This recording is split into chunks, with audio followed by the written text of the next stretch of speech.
Bonjour et bienvenue dans Univers Médecin, l'émission mensuelle de la CSMF. Nous allons aujourd'hui aborder le sujet de la judiciarisation de la médecine, un sujet qui intéresse tous les médecins, même si certains d'entre vous êtes particulièrement exposés en raison de votre spécialité. Bonjour Jean-Paul Ortiz, nous accueillons face à vous pour traiter de ce sujet le directeur général de la CSF, Assurance, Nicolas Gombaud. Bonsoir. Bonsoir. Vous êtes en première ligne un peu avec les médecins sur ce risque judiciaire, puisque c'est vous qui couvrez ce risque pour eux, et c'est à vous qu'un certain nombre d'entre eux versent leurs cotisations pour être préservés de ce risque judiciaire. Donc vous êtes bien placé pour évoquer avec nous tous ces sujets. Nous accueillons également Jean-Luc Baron.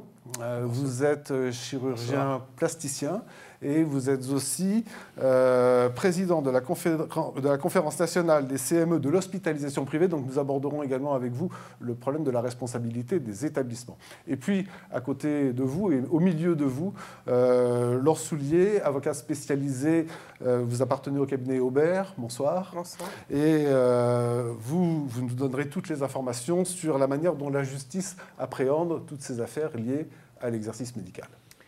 Quelle est la situation aujourd'hui en France, où le nombre de procédures a sensiblement augmenté ces dernières années? Quelles sont les spécialités les plus exposées?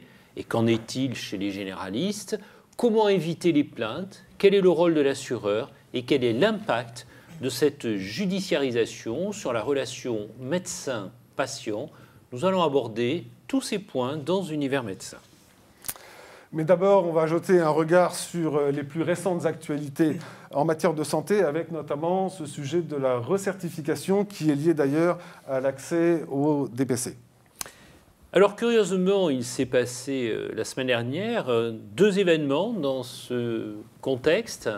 D'abord, le professeur Ruzan a remis son rapport concernant la recertification des médecins, qui est un thème qui aujourd'hui fait à peu près consensus chez l'ensemble des médecins, à une condition, c'est qu'elle ne soit pas obligatoire et qu'elle soit aux mains de la profession, organisée par la profession.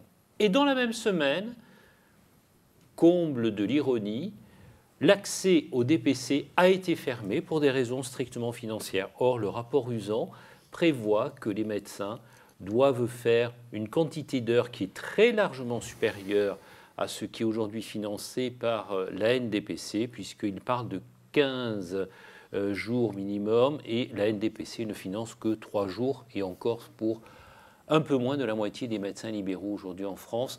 Donc on voit qu'on est loin du compte, encore un sujet sur lequel il va falloir se battre pour obtenir les moyens nécessaires. Autre sujet d'actualité, et certains d'entre vous l'ont peut-être vu dans les rues ou à l'arrière des autobus, la relance du dossier médical partagé, le fameux dossier médical partagé. Mais Jean-Paul Ortiz, je crois que vous voulez apporter une précision sur la partie du volet de synthèse. Tout à fait. Alors, dossier médical partagé, on en parle depuis plus de 15 ans. On y a mis probablement 500 millions d'euros en pure perte d'après la Cour des comptes.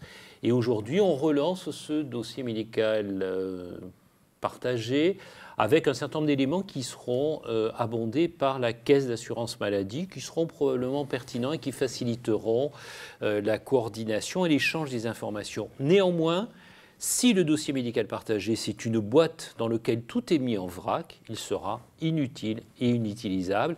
Il est fondamental que chaque dossier médical partagé contienne un volet de synthèse médicale. Un volet de synthèse médicale, c'est 2 heures de temps médical, en particulier pour les patients polypathologiques et âgés, et ceux qui sont en ALED.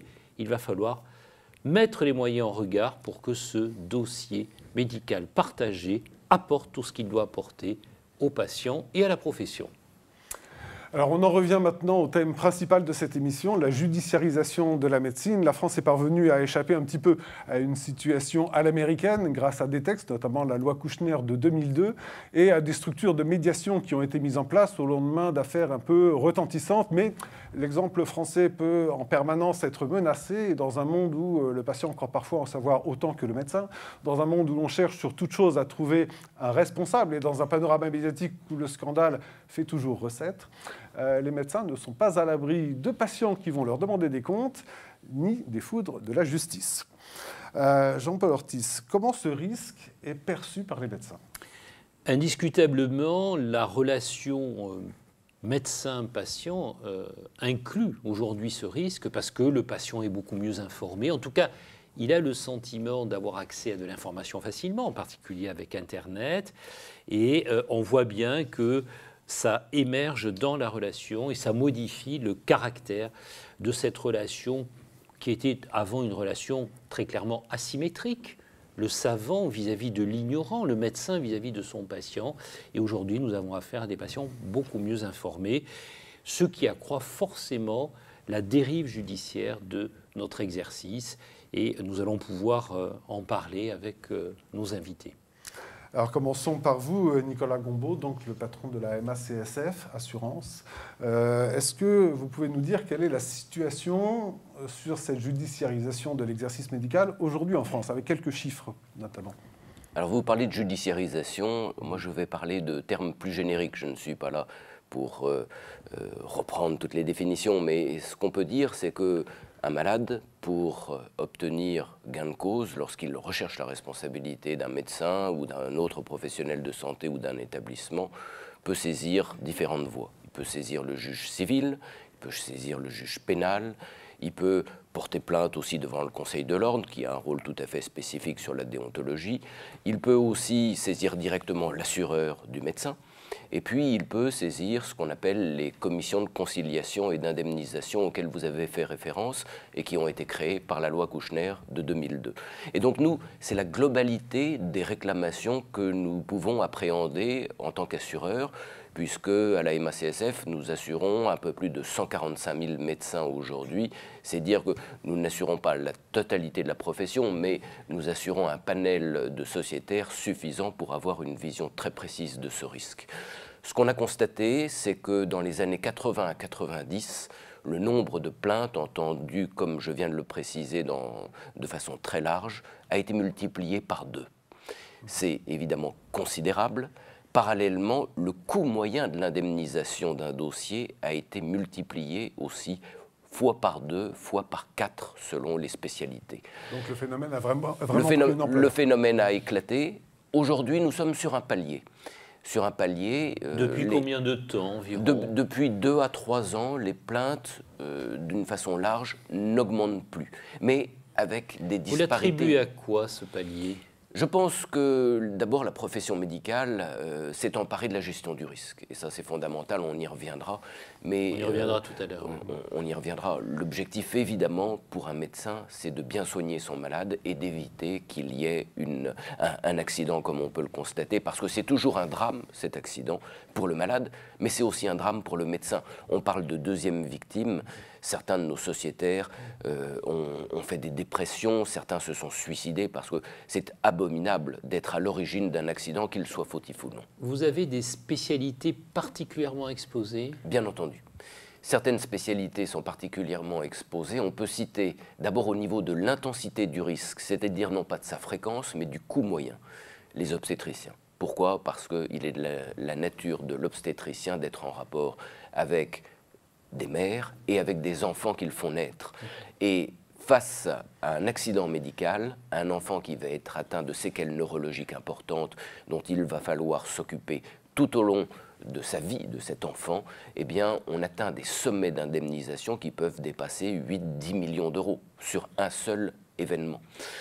D'autres spécialistes sont concernés, mais en termes de fréquence, ils sont beaucoup plus mis en cause que leurs confrères devant les tribunaux, devant les commissions ou au titre de leur assurance de façon directe. C'est par exemple les neurochirurgiens. En moyenne, aujourd'hui, un neurochirurgien est mis en cause chaque année. Une plainte par neurochirurgien. Et on est presque à un niveau aussi important pour les chirurgiens orthopédistes. Vous voyez que là, on atteint des niveaux qui sont considérables, alors que, pour comparer, si on prend les médecins généralistes, qui sont fort heureusement pour eux au bas de l'échelle, même si la tendance est de plus en plus à voir les médecins généralistes mis en cause, eh bien, un seul généraliste sur 100 sera mis en cause dans une année. Et donc, on considère en moyenne qu'un médecin généraliste sur 2 sera mis en cause dans sa carrière. Mais ils sont de plus en plus souvent mis en cause, les médecins généralistes. On voit une nette progression, effectivement, des mises en cause. C'est la spécialité qui augmente le plus en termes de fréquence ? Non, ce n'est pas celle qui augmente le plus, mais c'est celle qui augmente au travers d'indemnisations très lourdes. Nous avons chaque année 5 ou 6 dossiers de médecins généralistes qui nous obligent à débourser plus d'1 million d'euros. Et les médecins traitants sont effectivement de plus en plus mis en cause du fait de leur rôle pivot qu'ils ont à jouer dans le suivi du patient, alors que le spécialiste, lui, n'intervient qu'à un moment T. Et donc cela explique la relative sévérité des magistrats vis-à-vis des généralistes, vis-à-vis des médecins traitants, à qui on demande finalement de gérer tout le parcours du malade. Alors pour illustrer très concrètement cette affaire donc, des procédures liées à l'exercice médical, nous sommes allés rencontrer un praticien, le docteur Franck de Vulder. Il est gastro-entérologue près de Reims. C'est un reportage d'Hélène Corby. Je suis le docteur Franck de Vulder, je suis gastro-entérologue à Reims au sein du groupe Colancy Santé. Je travaille dans un cabinet de groupe important puisqu'on est 12 gastro-entérologues. On est une spécialité à risque, entre guillemets, parce qu'on a des actes techniques fréquents, et puis on fait partie des 21 spécialités répertoriées par la Haute Autorité de Santé comme étant les spécialités à risque et faisant l'objet de démarches particulières. Dans ma spécialité, ce qui court le plus, c'est la perforation du côlon lors d'une coloscopie, mais on sait en fait que les choses évoluent, c'est-à-dire que le pourcentage de plaintes liées à cet incident de la coloscopie tend à s'amenuiser, puisque c'est très rare, c'est un cas sur 10 000 examens réalisés. En revanche, il y a moult raisons de s'inquiéter de son état de santé, et donc finalement ça peut conduire à une interrogation qui peut aller jusqu'à une plainte, parce que la thérapeutique proposée n'apporte pas forcément le service attendu, parce que l'examen proposé, fût-il simple, est accompagné d'un incident ou d'une inquiétude, et ça nous est tous arrivé. Une mise en cause, c'est quoi qu'il advienne, vécu comme douloureux, et vécu douloureusement par le médecin. Et donc là, il faut qu'il y ait eu la formation, il faut qu'il y ait à ce moment-là l'accompagnement de ses confrères, de ses associés, de ses collègues. C'est un moment difficile. Anticiper, c'est prévenir. Anticiper, c'est informer. Anticiper, c'est finalement mettre le patient dans le coup. C'est lui donner toutes les informations concernant sa santé, et les options et les choix thérapeutiques et les choix diagnostiques et les choix d'examen, et l'en informer avec la meilleure complétude possible. La judiciarisation, la mise en cause des médecins, on le sait, on le connaît, on doit tous, c'est une obligation d'ailleurs, souscrire à une assurance en responsabilité civile professionnelle. Simplement, on a rarement été formé, pour ne pas dire on a le plus souvent jamais été formé. Il existe des guides d'information, la Haute Autorité de Santé a réalisé tout un guide explicatif, mais rares sont ceux d'entre nous qui nous y intéressons. Et donc c'est tellement vrai que le SAMAD, le syndicat des gastro, a initié début 2017 des soirées de formation pour ses adhérents, pour les gastro-entérologues libéraux. La première année sur l'annonce d'un dommage, je dois annoncer un événement indésirable, quel qu'il soit, et comment je me comporte. Et on a fait ça sous forme de jeu de rôle très interactif. Et puis la deuxième année, cette année en 2018, sur comment je vais me comporter quand je suis mis en cause, et quel que soit le degré de la mise en cause, et comment je dois me comporter vis-à-vis de mon patient, vis-à-vis de mon assureur, comment je dois me comporter en expertise. Et tout ça, ça a rencontré un certain succès, parce que formation initiale relativement faible, pour ne pas dire le plus souvent inexistante. Jean-Luc Baron, vous partagez le témoignage du docteur de Vulder ? Alors, ce qu'on peut retenir dans ce témoignage, il y a des notions et des concepts qui sont très importants. Il parle de groupe, il parle d'équipe, et ça c'est extrêmement important parce qu'on a vu dans les établissements et les spécialités qui sont dites à risque, finalement améliorer leur pratique par cette évolution de leur activité et de leur discussion en groupe. C'est-à-dire qu'ils communiquent entre eux, qu'ils mettent en place des processus qui font que, effectivement, d'abord, ça diminue le risque, bien entendu, pour le patient, ça lui assure une sécurité, mais en plus, ça donne une espèce d'augmentation de la qualité de vie au travail. Parce que quand vous réagissez à un événement indésirable, par exemple, immédiatement, finalement, vous êtes dans le stress et vous faites mal. Si vous avez communiqué avec vos partenaires, qu'ils soient médecins, qu'ils soient infirmiers, qu'ils soient sages-femmes pour les obstétriciens, alors là, on a pu mettre ensemble des solutions devant les événements indésirables, puisque ces événements indésirables, effectivement, il faut les analyser. Et c'est de leur analyse que vient finalement cette possibilité d'améliorer la sécurité du patient. Jean-Luc Baron, vous parlez des spécialités à risque qui font l'objet d'un mécanisme d'accréditation de ces spécialités à risque. C'est ce à quoi vous faites référence. Oui, effectivement, depuis 2006, un décret permet aux Est-ce que ça a médecins... eu un impact sur les événements indésirables pour ces spécialités? Pour l'instant, l'évaluation n'est pas complète. Ça a eu un impact sur la tenue de dossier, si on en croit les assureurs. Est-ce que ça a eu un impact sur la sinistralité? Ça reste encore à démontrer. Mais pour autant, ça a eu un impact culturel. C'est-à-dire que dans les établissements, les médecins qui sont inscrits dans ce processus d'accréditation ont appris à déclarer, ont appris que l'erreur pouvait être apprenante, et c'est quelque chose de très important. Finalement, pourquoi ça ne se fait pas dans toutes les spécialités? Alors, effectivement, ça devrait se faire, alors au-delà même des autres spécialités, ça devrait se faire en médecine générale. Qui est aussi une spécialité. Qui est aussi une spécialité, spécialité, je vous le rappelle. bien entendu. Mais voilà, les médecins généralistes ont moins cette culture d'équipe, et c'est là qu'il faudra les amener. Et dans les établissements, vous avez des mécanismes qui permettent éventuellement d'éviter de se retrouver, comme le disait Nicolas Gombaud tout à l'heure, avec des plaintes, un tribunal, etc.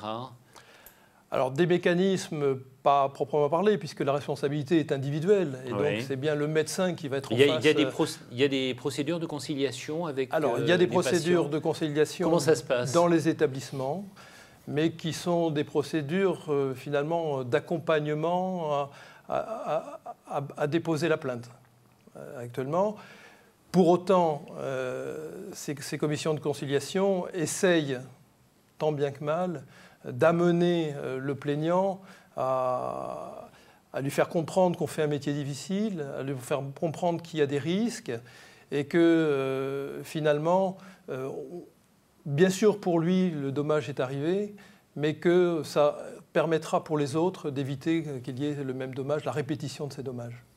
Ce qui veut dire qu'un certain nombre de cas ne doivent pas aller jusqu'au tribunal, j'imagine. Généralement, ils vont jusqu'au bout, parce que pour eux, il y a le dommage. Hein. Donc, pour eux, c'est presque perdu. On dira en termes de plainte.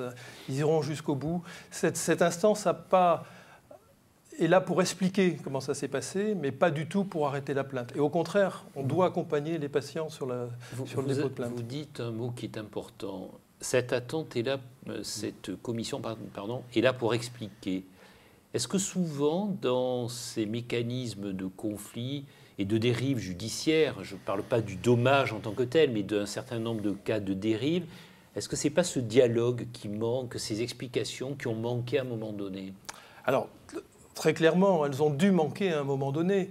Et on voit bien que dans la prise en charge d'un patient, souvent on a un contrat de confiance au décours de la consultation. Et puis quand le geste est réalisé, c'est là que finalement tout s'envenime. Peut-être n'y a-t-il pas eu assez de transparence, et je crois qu'il faut être extrêmement transparent avec les patients. Mais les patients ont quand même changé. Les patients ont changé et actuellement, ils veulent de l'immédiateté. C'est-à-dire qu'ils veulent un résultat tout de suite et ils veulent aussi un résultat. C'est-à-dire qu'on bascule un peu dans l'esprit des patients sur une obligation de résultat, alors que vous savez que nous n'avons qu'une obligation de moyens. Alors justement, est-ce que l'accumulation de ces procédures, est-ce que ça ne traduit pas une perte de confiance vis-à-vis des médecins? Peut-être mettre leurs souliers. Oui, je crois qu'en tout cas, il est difficile d'éviter et de dire on va limiter, on va permettre d'anéantir le processus de plainte. La plainte, elle va être initiée. La perte de confiance, c'est ce qui va amener au bout, c'est le dialogue qui a été rompu, c'est l'annonce qui n'a pas été faite correctement, les explications qui ont parfois été données par un autre praticien que celui qui a été amené à prendre en charge. Et la perte de confiance va amener effectivement le patient à se poser des questions, parfois légitimes. Et il suffisait en réalité de prendre le temps de lui expliquer pour pouvoir un petit peu dédramatiser la situation. C'est ce qu'on entend très souvent en expertise, ils ont l'impression qu'on leur a caché quelque chose. Et en réalité, l'intégralité du dossier est là pour répondre à ces interrogations. Comment prévenir, de votre point de vue, cette perte de confiance? Comment s'assurer que l'information que nous, médecins, nous donnons à un patient, elle a été bien perçue, qu'elle a été bien comprise par le patient? Qu'est-ce qu'on peut faire concrètement pour éviter ce sentiment justement de ne pas avoir été bien informé, d'être passé à côté de quelque chose? Je crois que la pratique, en tout cas, a changé, la pratique médicale de ce point de vue-là, puisque vous l'avez rappelé tout à l'heure. Les patients, aujourd'hui, ont accès à un grand nombre d'informations qui, parfois, ne va pas les aider justement dans leur démarche, mais qui doit être rétablie et rectifiée justement par le médecin. Le médecin doit peut-être et probablement prendre un peu plus le temps de s'adapter à ces questions-là. Éviter la plainte, je pense qu'elle ne sera pas possible. Après, il y a plusieurs moyens pour permettre aux médecins de tracer, de vérifier que cette discussion a eu lieu et pour éviter la faute au final.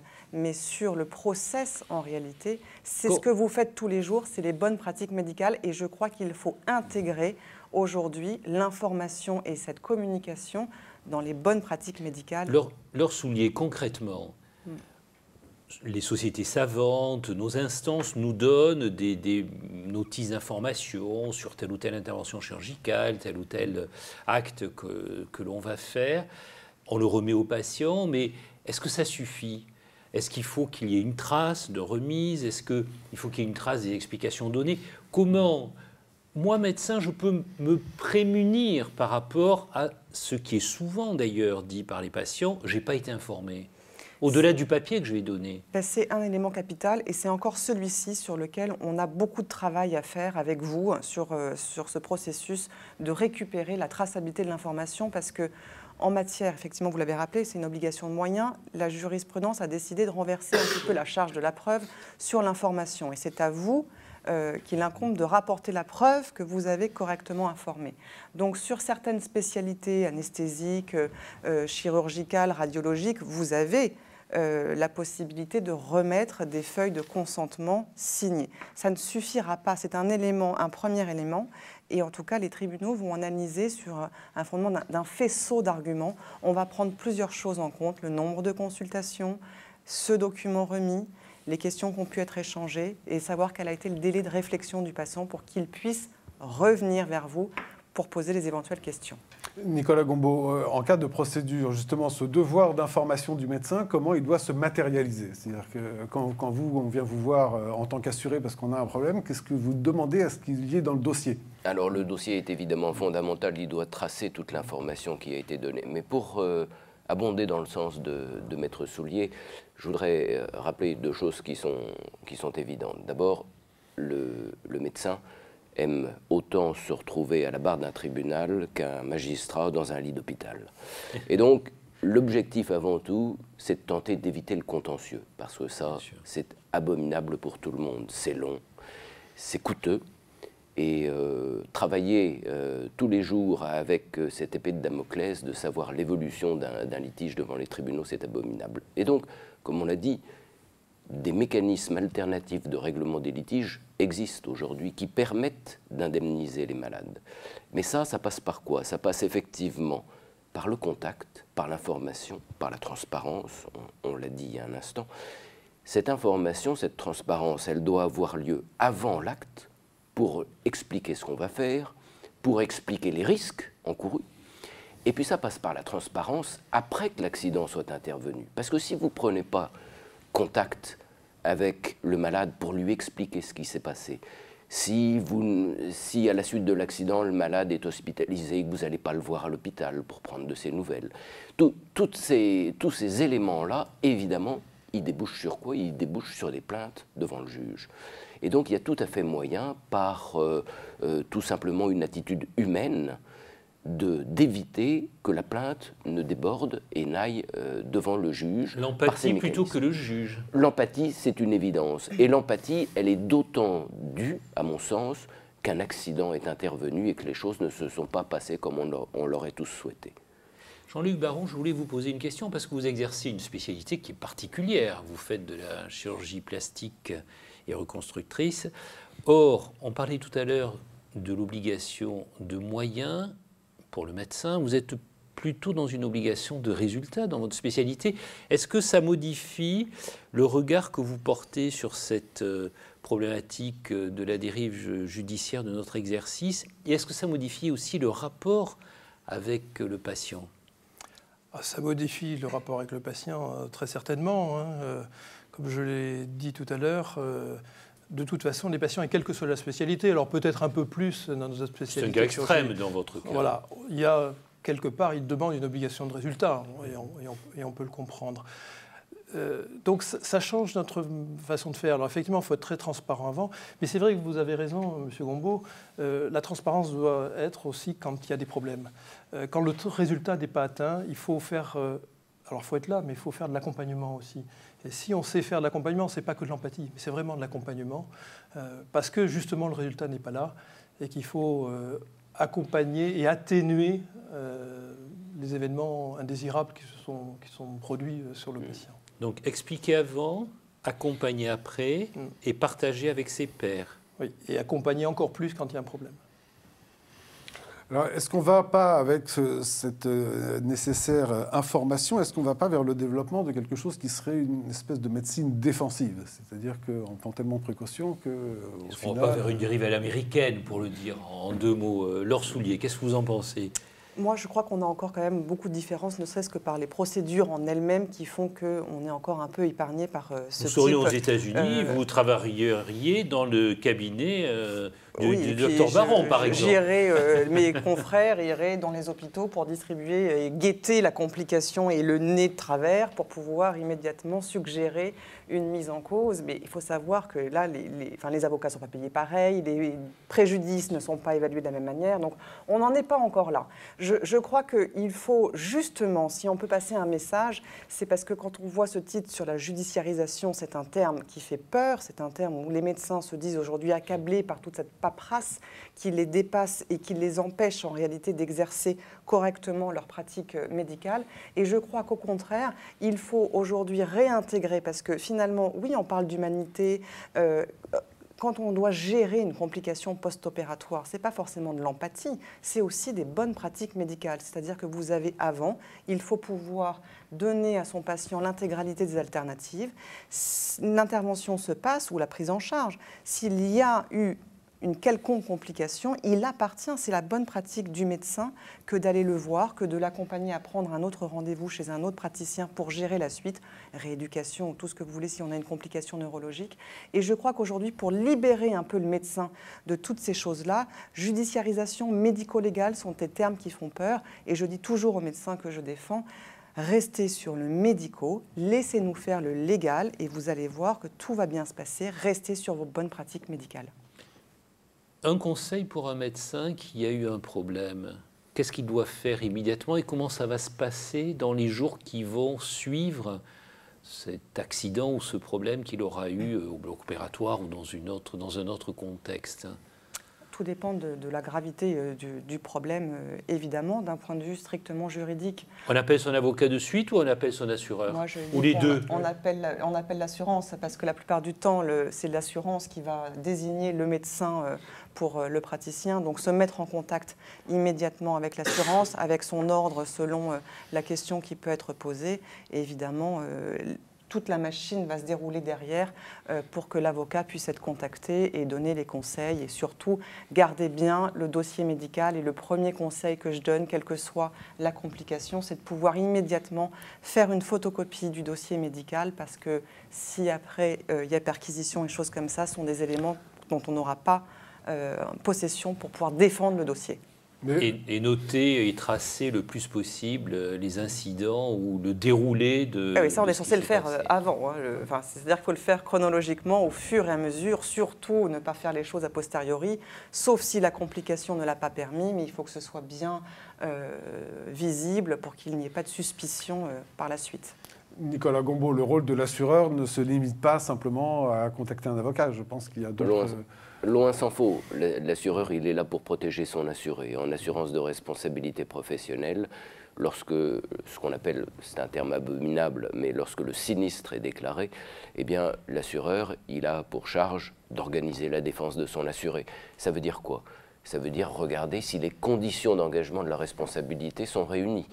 est-ce qu'il y a eu un manque d'information? Est-ce qu'il y a eu un acte technique mal réalisé? Est-ce que le suivi a été réalisé de façon pertinente, etc., etc. Et après, organiser la défense sur un plan médical d'une part, sur un plan juridique d'autre part, étant précisé que les 3/4 des indemnisations que nous versons le sont sans aucune intervention d'un juge, et donc de façon amiable, ce qui évite une publicité malencontreuse dans ce genre de cas de figure, et c'est absolument détestable. Et donc, il y a effectivement intérêt, dès que le problème survient, à prendre les choses dès l'origine pour pouvoir d'abord avoir des conseils, parce que le médecin qui est mis en cause, il ne faut surtout pas qu'il se recroqueville sur lui-même, il doit prendre l'avis de pair, il doit prendre l'avis éventuellement d'un avocat, d'un médecin conseil rompu à l'expertise, et vous voyez qu'il doit savoir que dire au patient, que dire à sa famille, et donc l'assureur est là pour organiser tout cela. Jean-Luc Baron, dans les établissements de soins, le médecin a son assurance de responsabilité civile professionnelle et l'établissement a bien sûr son assurance de responsabilité civile. On a l'habitude de dire entre médecins qu'il est de bon ton que la compagnie d'assurance ne soit pas la même. Est-ce que vous pouvez nous expliquer pourquoi et est-ce que vous pensez qu'il peut y avoir des difficultés entre un établissement de soins et un chirurgien, par exemple, qui est incriminé devant un accident ou un incident indésirable? Oui, alors ça, c'est un débat qui est assez vieux, savoir si l'établissement et ses médecins doivent avoir la même assurance ou non.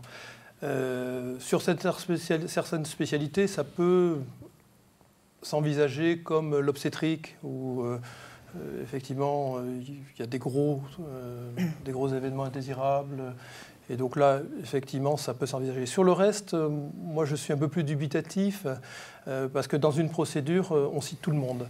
On cite tout le monde, et je pense que les intérêts ne sont pas toujours les mêmes entre l'établissement et le médecin. Parfois, ils le sont, et parfois, ils ne le sont pas. Notamment quand il s'agit par exemple d'infection où c'est l'établissement qui est responsable, mais l'établissement va essayer aussi de voir s'il n'y a pas, ou même les experts vont essayer de voir s'il n'y a pas une faute faite par le chirurgien, et donc là ça peut poser problème d'avoir la même assurance. Et dans ces cas-là, est-ce qu'on ne va pas analyser la façon dont, vous parliez des problèmes infectieux, dont dans l'établissement, le collectif médical est organisé pour réfléchir ensemble à un certain nombre de procédures par rapport aux infections liées aux soins, par exemple? Bien sûr, ça existe pratiquement maintenant dans tous les établissements où on fait beaucoup de prévention, mais il faut savoir aussi que si la prévention est importante, ce qui est important aussi, c'est l'atténuation. C'est-à-dire que quand il arrive un événement indésirable, il faut avoir des procédures pour atténuer. Et si on sait bien atténuer, on réduit un peu le risque et on réduit peut-être la force de la plainte. Difficile de parler de tous ces sujets sans parler aussi du montant des primes d'assurance qui augmentent régulièrement. Dans certaines spécialités, on atteint des sommes relativement importantes. Est-ce que ça peut être un handicap pour le développement et pour la bonne tenue de ces spécialités? Est-ce qu'on ne risque pas de voir des praticiens disparaître?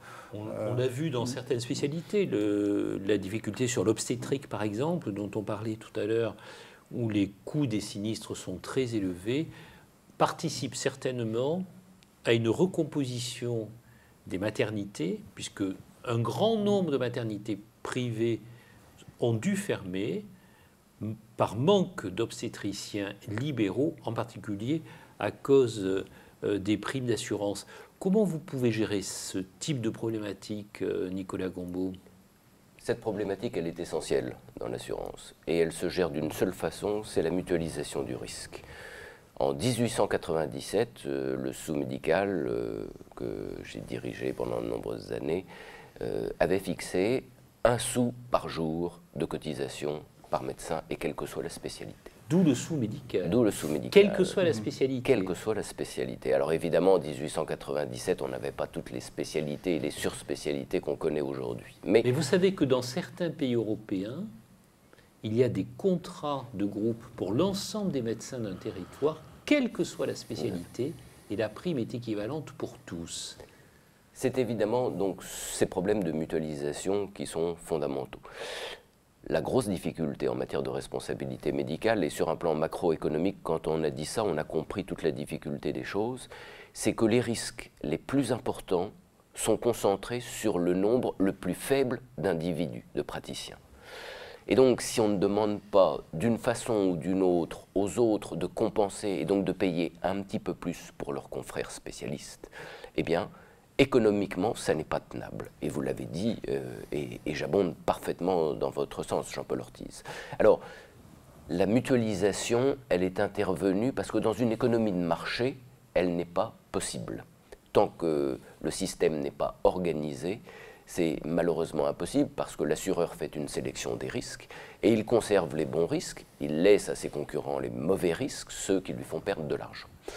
Donc cette mutualisation... Vous assurez tout le monde à la MACSF? Oui, tout à fait. Toutes les spécialités? Toutes les spécialités, y compris celles à risque? Sauf une spécialité qui est l'obstétrique. Nous avons un portefeuille faible d'obstétriciens. En dehors de cela, compte tenu des risques, encore une fois. À vous laisser ces gros risques à certains de vos confrères? Chaque année où nous avons perdu de l'argent sur la branche de responsabilité professionnelle, parce que nous avons assuré bon nombre d'obstétriciens pendant de très nombreuses années, chaque année où nous avons perdu de l'argent, c'était lié aux obstétriciens et aux sinistres qu'ils déclaraient. Alors nous avons alerté les pouvoirs publics à de maintes reprises.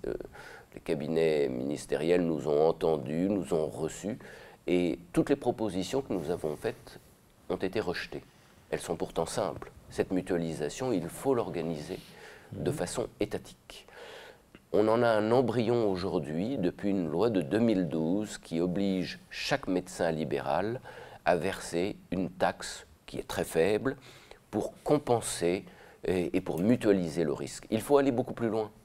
Et en allant beaucoup plus loin, on augmentera légèrement le risque des praticiens qui subissent peu de réclamations et d'un coût tout à fait supportable, et on permettra au contraire à ceux qui ont des primes d'assurance extrêmement élevées de les voir réduites et donc de continuer à exercer de cette façon. Mais il faut du courage politique pour le faire, et en France, malheureusement, nous n'avons pas obtenu cela. Mais l'autre chose que je voudrais mentionner, parce que la judiciarisation, comme l'a dit Maître Soulier, ça fait peur, bien sûr. On a vu le nombre d'affaires augmenter. Mais moi, je reste persuadé du fait que les praticiens en France sont des praticiens de très grande qualité. C'est avant tout le risque juridique qui a augmenté. Ce n'est pas le risque médical. C'est le risque juridique, le risque de se retrouver face à un patient qui souhaite une indemnisation. Pourquoi? Parce que toute la société civile en France s'est judiciarisée. Ce n'est pas parce que les médecins, en d'autres termes, travaillent beaucoup moins bien qu'auparavant qu'on a vu le nombre de plaintes augmenter. Et ça, c'est finalement un risque de société. Et cette mutualisation, elle pourrait, dans ces conditions, intervenir à une beaucoup plus grande échelle que celle que l'on connaît aujourd'hui. Et est-ce que ce risque de société que vous soulignez, il n'intègre pas aussi, sur un peu à la marge de ce sujet, le problème des réseaux sociaux avec les commentaires qui peuvent intervenir sur les pratiques de tel ou tel médecin? Ah mais chaque jour, nous sommes saisis par certains de nos sociétaires qui souhaitent faire annuler des commentaires peu amènes, et notamment sur les pages Google. C'est extrêmement difficile. Nous avons des moyens, nous suivons nos sociétaires et nous leur apportons un service, notamment l'enfouissement de tous ces commentaires, parce que c'est vrai que de découvrir sur Internet des fiches Google où le praticien est vilipendé et traité aux gémonies, c'est inacceptable. Jean-Paul Ortiz, une conclusion peut-être sur ce sujet important? Je pense qu'effectivement, on va demander à nos invités, mais Nicolas Gombaud nous a déjà donné une orientation sur la conclusion, hein, une évolution de l'exercice médical dans une société qui effectivement est de plus en plus soumise à une judiciarisation, quel que soit le secteur d'ailleurs. Laure Soulier, comment vous voyez l'évolution de cette judiciarisation par rapport à votre rôle? Et quelle place vous pourriez donner en conclusion pour l'avocat dans cette dérive actuelle?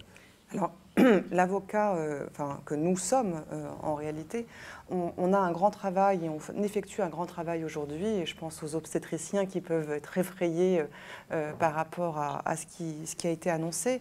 On a un gros travail sur la prévention et la gestion du risque. On a un gros travail à faire pour que chacune des spécialités puisse diminuer leur sinistralité. Et aujourd'hui, nous, ce qu'on constate, c'est que beaucoup de procédures qui aboutissent à une condamnation sont sur justement le travail en équipe. La responsabilité reste une responsabilité individuelle, mais aujourd'hui, l'équipe, la place est extrêmement importante, la manière de travailler a changé, et il faut qu'on puisse intégrer toute cette pratique dans les bonnes pratiques médicales, les intégrer et pouvoir avoir une traçabilité des échanges entre médecins. Mais en fait, tout ça, c'est du bon sens, parce que si on se remet de l'autre côté et qu'on est patient, tout ce qu'on veut, c'est que chacun des médecins qui nous prennent en charge est communiqué, est tracé. Et je crois que comme ça, on baissera, je le crois sincèrement, la sinistralité et les mises en cause. Jean-Luc Baron, vous êtes d'accord avec ces mots de conclusion? Tout à fait d'accord. Vous feriez la même? Tout à fait d'accord sur l'équipe. À plusieurs, on est plus fort. Une équipe, c'est des processus, c'est de la communication. Il n'empêche que c'est une responsabilité individuelle. C'est une responsabilité individuelle, mais avec des processus d'équipe, avec une communication d'équipe, avec des pratiques d'équipe. Et c'est beaucoup plus difficile à mettre en cause des pratiques d'équipe qui sont reconnues par toute la profession, ou du moins par toute l'équipe, que de mettre en cause une décision purement individuelle. Nicolas Combeau. Je conclue, je vous remercie. Eh bien donc, nous arrivons au terme de cette émission. Je vous rappelle qu'elle est disponible en replay sur les sites de la CSMF et de Fréquence Médicale. Vous pouvez aussi réagir sur les réseaux sociaux, #UniversMédecin. Rendez-vous le 19 décembre sur Univers Médecin pour une émission qui sera consacrée à la recertification dont nous avons parlé un petit peu tout à l'heure. Au revoir.